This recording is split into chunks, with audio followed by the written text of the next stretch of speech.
Hi everyone, Vishy Anand recently described Alireza Firouzja's rise to 2800 as insane, and it really is when you look at it on paper. So in the European Team Championships tournament that he just played in, he crossed that 2800 mark by having a tournament performance rating of over 3000, and we've not seen a Super GM performance like that since Fabi in 2014 and Magnus in 2009 at the Nanjing tournament. And the game I wanted to look at today was taken from round 3 of this tournament, played against the strong Hungarian Grandmaster Viktor Erdos, and I love this game because it's really typical of Alireza's style, and there's an amazing king walk, back and forth pendulum across the board, which I really want to show you in this game. So Alireza kicks off here with his usual Caro Kann in response to e4. We had knight to c3 here, bishop to g4, so you want to get this bishop outside the pawn chain if you can before going e6. Then we had pawn to h3, bishop takes, queen recaptures, pawn to e6 now, setting up the centre, pawn to d4, knight f6, and now we have the exchange here.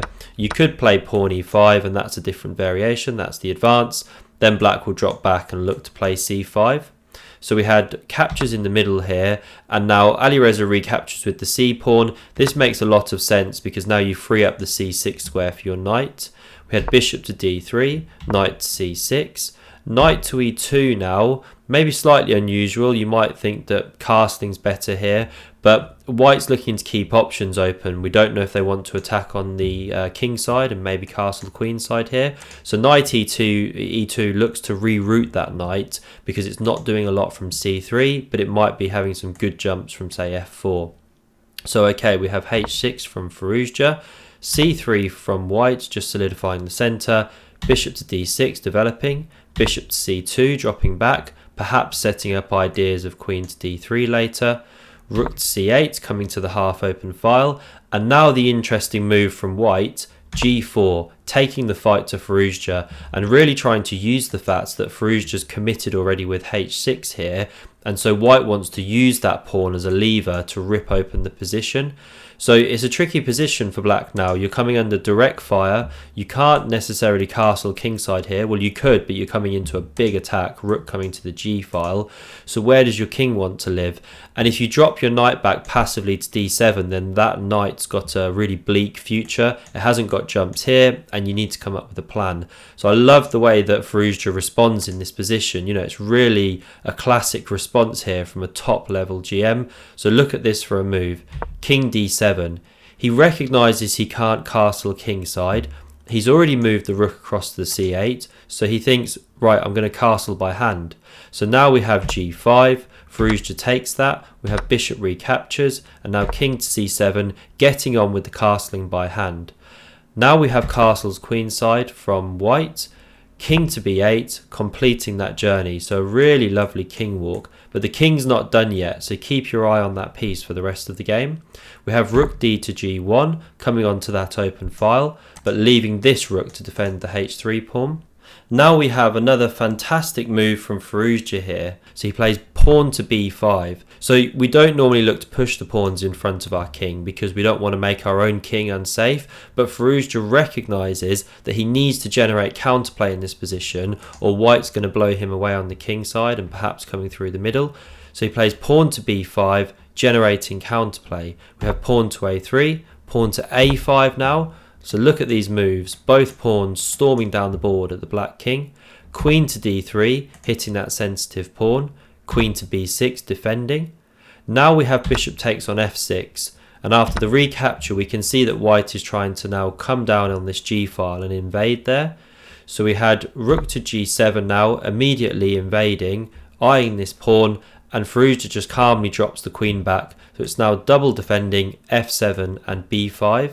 White now doubled the rooks on the g file, and b4 now from Firouzja, getting on with his plan of trying to rip open the queen side.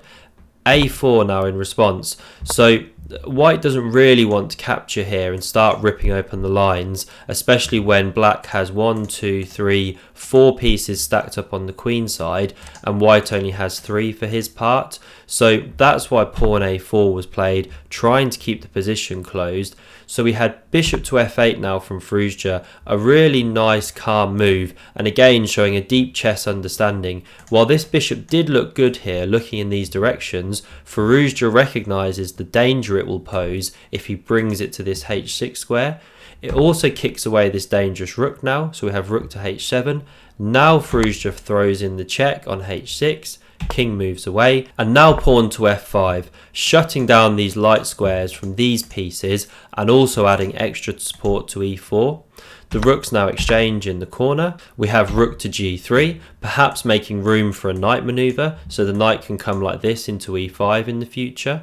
We have rook to c8 now, swinging back across to the queen side, and Firouzja recognises that the rook isn't doing a lot on the h-file. This pawn is well defended, and this bishop is guarding the g7 square, so why not activate the rook elsewhere? King to e1 now from white, running away. Pawn takes on c3. We have the recapture by white, and now the knight drops into e7. So again, looking at this position, it's quite instructive how black plays. How do you improve here? There are a couple of options like jumping the queen into b2, which wouldn't be a bad move, but Firouzja goes for this really nice knight improvement plan. We can see that the knight has no jumps here, so why not improve your worst piece? Knight e7. We had king to f1 now. King to a7, Firouzja also improves his king. Rook back to g1, and now queen to a6. So Firouzja just offers the exchange of queens here because he notes the fact that white has 1, 2, 3, 4 pawn islands versus Firouzja's 1 and then second pawn island here. So Firouzja has the better endgame. This bishop's also firing across the board, dominating this knight here from the f4 square. The rook looks better looking at this pawn, and this knight can potentially come into the game sooner with deadly effect. So here the queens get swapped, the king recaptures, bishop to d3 check, king back to a7, and white now improves the bishop, sticking it onto the b5 square. We have knight to g8 now from Firouzja, so he's doing the same, looking to improve his minor piece, coming into this grey t4 square. Rook to g3 now, knight to f6, rook to d3, and knight to e4. So Firouzja completes this beautiful knight remaneuver, and he's now pressuring this c3 pawn, and there's not a lot white can do to defend it. And the problem that white's got here is that he can't hold on to the defence of this pawn, because if he leaves the rook where it is, let's say with a move like h4, well then we can drop the knight back to d6, a sneaky retreating knight move, hitting this bishop, and the bishop has nowhere to retreat to because the rook is blocking it, and if it comes deeper into the position, well then it's getting trapped with rook to c7. And after that bishop retreats, we simply take, and this outside pass pawn is going to be quite decisive. So coming back here, that's why in this position white actually drops the rook back to d1 here. They played rook d1 because they're freeing up a d3 square for the retreat of the bishop, but this allows Firouzja to jump in and capture the pawn on c3. Knight now recaptures, rook recaptures, and we can see why this is such a good endgame for Firouzja. His pieces are dominating and the white pawns look awful now. So white goes bishop to e8, seeking counterplay, good move. Rook c7 now, dropping back to defend. We have pawn to h4, and now the start of a really beautiful king maneuver from Firouzja. So watch this. King to b7, rook to b1 check, king to c8, now h5. Note that white doesn't immediately jump into this square and attack this pawn, because if they did, trying to win the a5 pawn, well now we simply go rook to d8 and the bishop's trapped. So the only way to hold on to it is rook to b8, and you've just lost the tempo with your rook. So coming back here, that's why white goes h5 instead. Now we have the bishop dropping back to g7, eyeing this sensitive pawn. We have king to e2, king to d8, rook to b8 check now, holding on to that bishop, king e7, bishop to b5 now, coming back to this strong square because it wasn't doing anything on e8. We have king to f6 now, king to d3, king to g5, rook to a8, eyeing up this pawn, king takes h5, and rook takes a5. So look at this journey from the black king. It's gone a7 to b7, c8, d8, e7, f6, g5, takes the pawn on h5. I mean, what a journey there by the black king. And like I said, it really shows that deep understanding that Firouzja has. He recognised that his king wasn't doing anything on this side of the board. It could come around this pawn up, so that's where he sends it. And the king's still not done in this position. It now jumps into g4, the rook reactivates on a6, and now it comes into f3. So we had rook to c6 now, challenging this one, rook to b7, rook to c2, defending the pawn. We had bishop to f6, setting up both ideas of bishop h4, attacking this pawn, and also ideas of coming back to d8 to stop this pawn from advancing and cut down in this direction. We had rook to b2, bishop to d8 now, rook to c2, and white is kind of shuffling here, as we can see, struggling for a plan and just completely dominated by the black pieces. Bishop to a5 now, blockading the pawn, rook to c5, bishop to e1, and again, look at this beautiful journey from the bishop. You know, this is what strong grandmasters do. They see pieces that need improving, whether it's the bishop, the king, the knight that was stuck on c6 earlier and went on this journey. They see the plans and then execute them and understand how to time them, so it's very, very instructive to watch their games.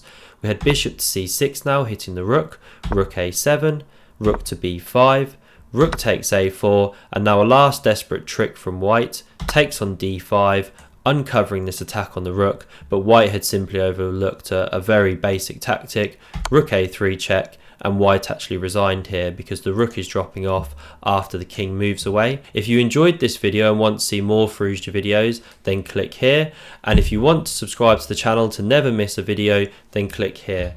Thanks very much for watching, and see you again soon.